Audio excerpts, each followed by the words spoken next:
The president sleeps through his meetings. He golfs and trades stocks. See, he doesn't want to do the job.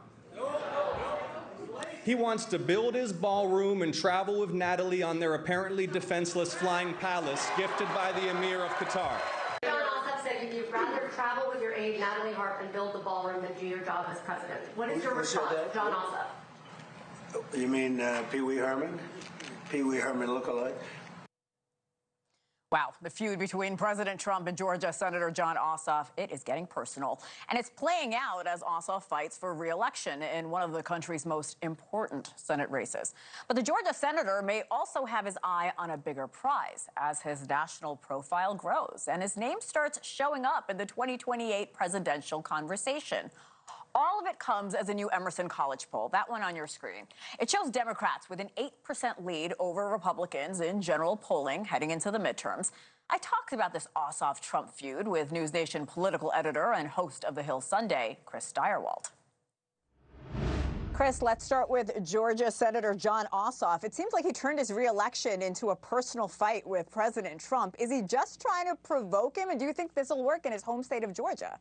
Well, look, I think the most helpful topic for Democrats, whether you're in Georgia or any place else, is corruption this cycle. And I think what Jon Ossoff successfully did was trolled the president by mentioning the name of a female aide that the president's very touchy about, right? Yeah. He's very touchy about this because she is, Natalie Harp is a matter of controversy inside the administration and outside the administration because her proximity to him, she's a divisive figure within the administration, so the president's very protective of her. So by name-checking her, he drew the president into the fight and got more attention for the larger topic, which is about corruption more broadly. But Ossoff is already polling for 2028. Can we see Ossoff for president in 2028? Jon Ossoff is running in a race where he doesn't have to answer hard questions from Democrats because they know he's running in a Republican state and they want him to win.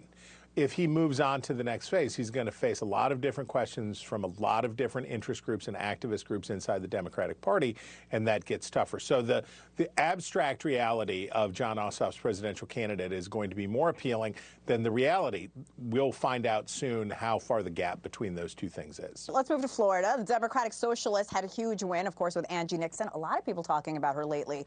She's winning the Democratic Senate primary in Florida, but DSA candidates also lost a lot of races. A moment ago, you mentioned the shift we're seeing within the Democratic Party. Does that travel to a general election? Well, I think we should remember that Alexander Vindman, the putative frontrunner in that race, was a really bad candidate. He had a lot of that sort of online Democratic money behind him and came down and got into a tangle with a longtime state legislator in Representative Nixon, who was the overwhelming favorite of black voters in Florida. I don't think that race was ever going to be particularly competitive in the general election.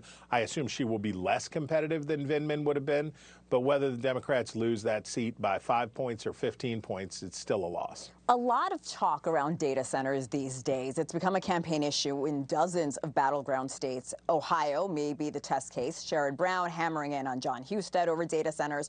Republicans are warning this issue could cost them the Senate seat. Why are data centers such a bipartisan issue? It tells you what Republicans think of their chances to win in Ohio, that they're blowing the klaxon horn to say, you better come and bail us out, big business. It tells you that.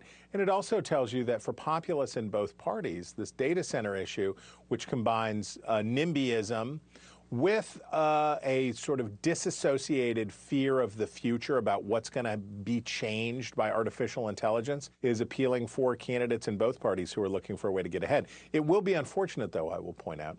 Why? If the United States ends up losing the AI arms race with China because it was a good midterm issue for people who are taking on incumbents.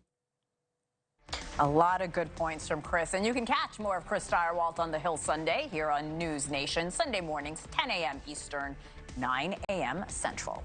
Thank you for watching. Subscribe below and download our NewsNation app right now on your phone, and you will get fact-based, unbiased news for all Americans.